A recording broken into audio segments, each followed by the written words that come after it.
Nazi. Ya, Nazi adalah sebuah partai buruh yang pernah berkembang di Jerman di periode 1921 hingga 1945. Partai ini dipimpin oleh Adolf Hitler dan sejak dipimpin oleh Hitler partai ini merebut kekuasaan politik di Jerman dan menerapkan kepemimpinan totaliter. Sejarah mencatat, Nazi dengan Hitler sebagai pimpinannya telah menyebabkan tragedi kemanusiaan terbesar dalam sejarah dunia, tidak kurang dari 6 juta orang, terutama kaum Yahudi, homoseksual, orang cacat, dan orang-orang yang tidak disukai tewas dibantai Nazi secara sadis dan brutal.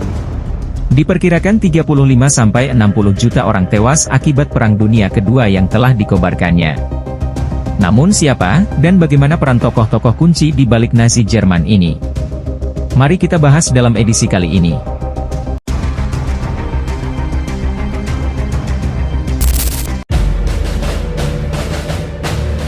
Posisi pertama jelas diduduki oleh sang Führer, Adolf Hitler.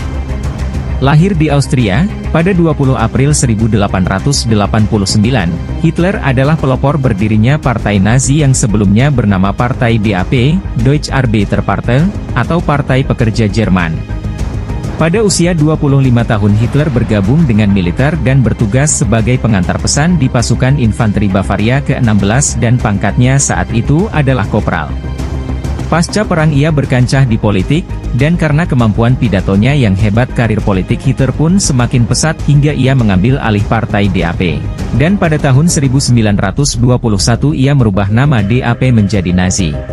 Hitler sempat dihukum 5 tahun penjara di Benteng Landsberg karena kudeta, tapi dilepaskan 9 bulan kemudian, dan saat di penjara Hitler membuat buku yang menjadi kitab suci Nazi Mein Kampf atau Perjuanganku.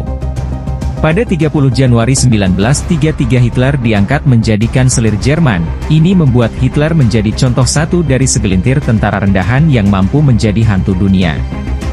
Di kehidupan pribadinya, Hitler diketahui menikah dengan teman kumpul kebunnya Eva Braun. Hingga saat ini kematian Hitler masih misteri. Pendapat yang mengatakan ia bunuh diri sudah dibantah oleh sejarawan-sejarawan kontemporer yang menolak kisah kematiannya dan menganggapnya sebagai propaganda Soviet. Ada pendapat bahwa di tahun-tahun setelah perang, Hitler belum tewas, tetapi melarikan diri dan dilindungi oleh bekas sekutu Barat.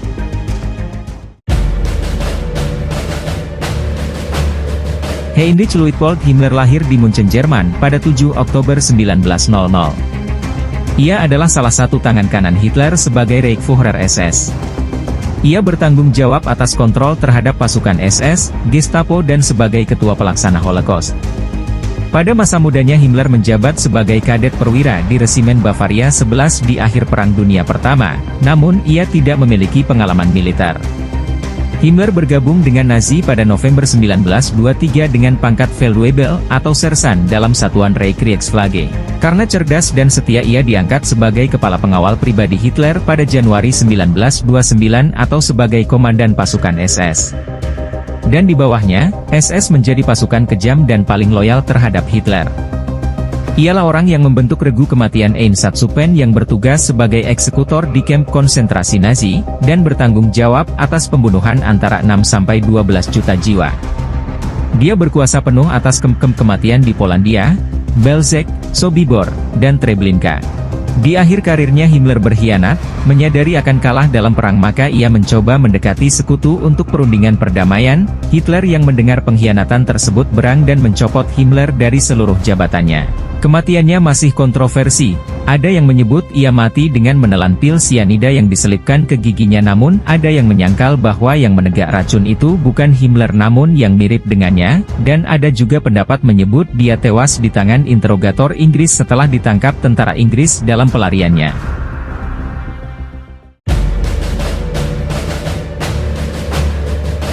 Hermann Wilhelm Göring adalah pemimpin militer Nazi berpangkat paling tinggi yaitu Reichsmarschall. Ia lahir 12 Januari 1893 di wilayah dekat Rosenheim, Bavaria. Pada masa Perang Dunia Pertama Göring menjadi prajurit resimen infanteri namun sering mengalami reumatik, kemudian ia pindah ke Angkatan Udara secara ilegal namun ia justru sangat ahli sebagai pilot tempur dan sebagai kartu as AU Jerman. Tercatat ia menembak jatuh 22 unit pesawat musuh pada 1918, saking berprestasi dia dianugerahi banyak medali seperti Iron Cross, Zeiring Lion, Karl Friedrich Order, dan medali Hohenzollern kelas 3. Pasca Perang Dunia Pertama ia terjun ke politik, ia bertemu Hitler dan bergabung dengan Nazi pada tahun 1922. Saat kejadian pemberontakan kudeta Nazi tahun 1923 Göring mengalami luka tembak di bagian sendi lutut, Göring pun menjalani operasi di Austria.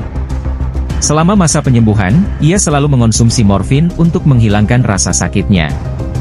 Akibat hal tersebut ia mengalami ketergantungan terhadap morfin dan mengalami obesitas di kemudian hari dalam hidupnya.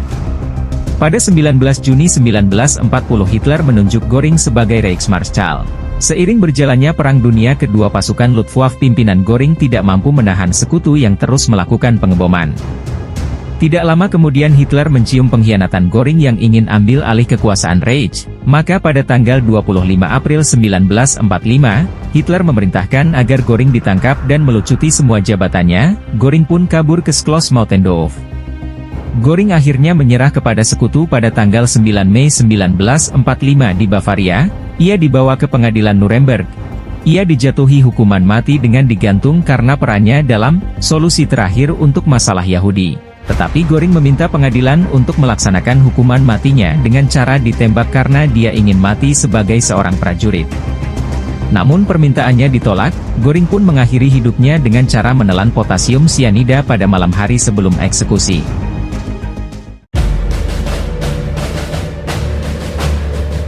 Paul Joseph Goebbels lahir pada 29 Oktober 1897 di wilayah Rhineland.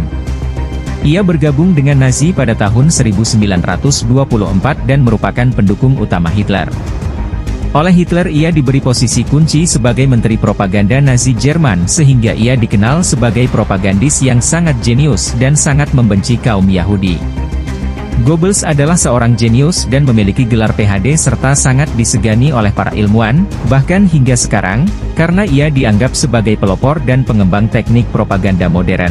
Teknik propaganda, Argentum et Nausem, atau dikenal sebagai teknik Big Lie adalah hasil pemikirannya. Prinsip ini adalah menyebarluaskan berita bohong melalui media massa sebanyak mungkin dan sesering mungkin hingga kemudian kebohongan tersebut dianggap suatu kebenaran, sederhana namun mematikan. Ia juga pelopor penggunaan film dan siaran radio sebagai media propaganda massal, dengan menggunakan film dan radio gelombang pendek yang mampu menjangkau berbagai wilayah. Ia menyebarluaskan doktrin Nazi. Saat Hitler menjadi kanselir Jerman, Goebbels diberi posisi kunci sebagai Menteri Penerangan Umum dan Propaganda. Posisi ini memberikan kekuasaan kepada Goebbels untuk mengatur seluruh komunikasi media seperti radio, koran, film, dan kesenian lainnya.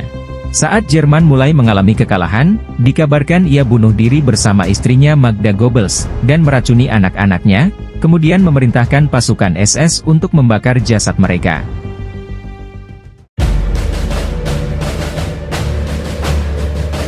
Walter Richard Rudolf Hess adalah wakil Adolf Hitler dalam Partai Nazi. Ia lahir pada tanggal 26 April 1894 di Iskandariah, Mesir. Ia berasal dari keluarga importir-eksportir Lutheran Bavaria, kemudian ia bersama keluarganya kembali ke Jerman pada tahun 1908. Pada awal Perang Dunia Pertama, ia bergabung di Resimen ke-7 Artileri Medan Bavaria, menjadi infanteri dan dianugerahi Iron Cross kelas 2. Kemudian ia dipindahkan ke Korps Udara Kerajaan setelah sebelumnya pernah ditolak. Ia juga mengikuti latihan aeronautik dan melayani di sebuah skuadron operasi dengan pangkat letnan. Pasca perang ia belajar ilmu politik, sejarah, ekonomi dan geopolitik di Universitas München. Setelah mendengar pidato Hitler pada Mei 1920, ia mengabdikan dirinya sepenuhnya kepada Hitler. Ia juga ikut melakukan kudeta gagal bersama Hitler di awal berdirinya Nazi dan dipenjara bersama Hitler di Benteng Landsberg. Ialah orang yang menyunting buku Mein Kampf Hitler sehingga ia akhirnya diberi pangkat wakil pemimpin partai yang merupakan jenjang ketiga dalam kepimpinan di Jerman, setelah Hitler dan Hermann Göring. Uniknya nih, dalam studi tahun 1943 berjudul, Analysis of the Personality of Adolf Hitler, Rudolf Hess ini adalah homoseksual dengan nama sebutan, Fräulein Anna, yang merupakan pasangan Hitler. Masih dalam penelitian tersebut disebutkan bahwa Hess akhirnya menikah walaupun dengan paksaan Hitler.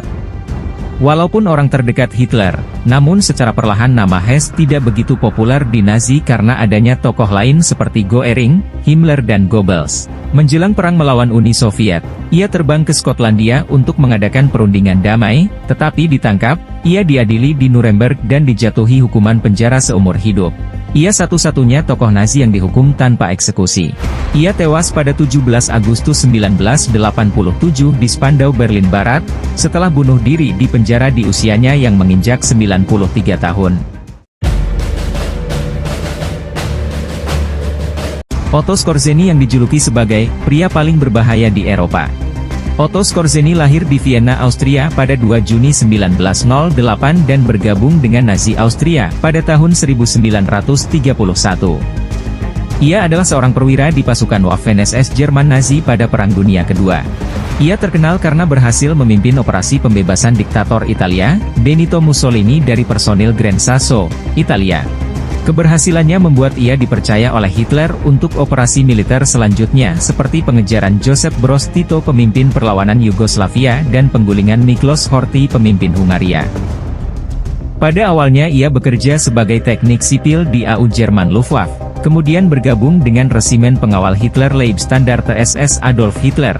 Namun setelah melalui berbagai perang, pada tahun 1943 ia naik pangkat menjadi kapten di Waffen-SS.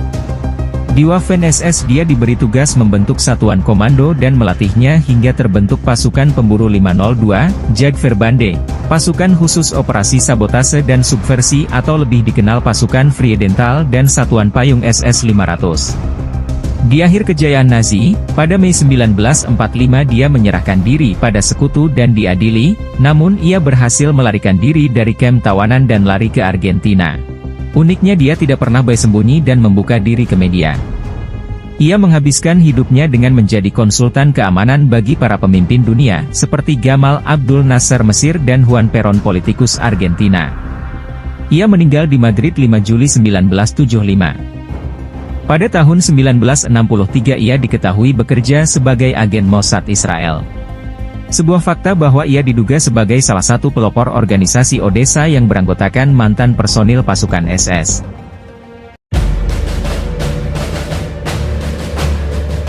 Reinhard Tristan Eugen Heydrich, lahir di kota Halle, Jerman, pada 7 Maret 1904. Ia berasal dari keluarga kaya di mana ayahnya Bruno Heydrich adalah komposer terkenal.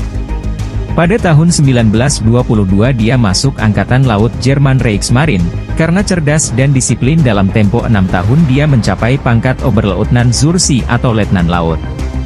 Tapi pada tahun 1931 dia dipecat dari Reichsmarine karena suka main perempuan. Wah, konyol ya. Dengan basic militer, kemudian ia bergabung dengan Nazi dan dimasukkan ke pasukan SS, dan tidak lama kemudian dia berhasil merebut hati Komandan SS Himmler dan menjadikannya Komandan Unit Baru Intelijen SS dengan pangkat Sturmbannführer atau setara mayor. Ia juga menjabat Kepala Deputi Gestapo Munich pada tahun 1934. Di tahun berikutnya, Heydrich dipercaya memegang jabatan Kepala Badan Keamanan Negara dan pangkatnya dinaikkan menjadi jenderal. Ia adalah pelaksana program Final Solution Hermann Göring terhadap kaum Yahudi. Ia memberi otoritas kepada regu eksekusi Einsatzgruppen di kamp-kamp konsentrasi. Ia tewas pada saat perang masih berkecamuk pada 4 Juni 1942. Ia dibunuh oleh dua patriot Ceko, Jan Kubis dan Joseph Gabčík yang dilatih intelijen Inggris di distrik Liban saat ia hendak menuju kantornya dengan Mercedes 320 konvertibel. Dia dicegat dengan senjata sten dan dilempari granat hingga menghancurkan organ vital paru-paru, limpa dan rusuknya. Dia dimakamkan di Berlin 10 Juni 1942. Itulah kisah dari 7 tokoh kunci Nazi yang telah menjadi sejarah bagi dunia ini guys.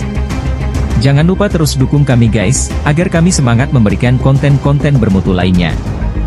Jangan lupa like, share dan subscribe. Terima kasih telah menonton.